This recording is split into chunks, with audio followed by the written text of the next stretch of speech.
Hola, bon dia. Em dic Moman, tinc 9 anys, faig quart curs, vaig a l'escola Beethoven i soc de Pakistan.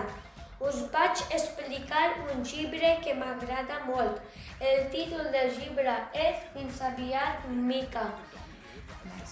La seva autora és Immaculada Dahir.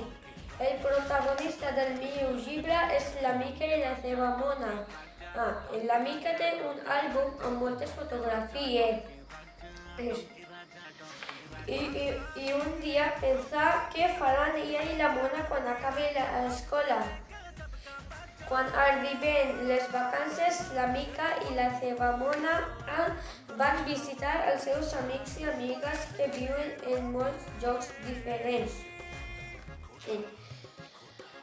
El llibre m'ha agradat perquè parla d'una mona. Si vols saber on va la Mica i la seva mona, pots llegir el llibre. Adéu, que vagi bé.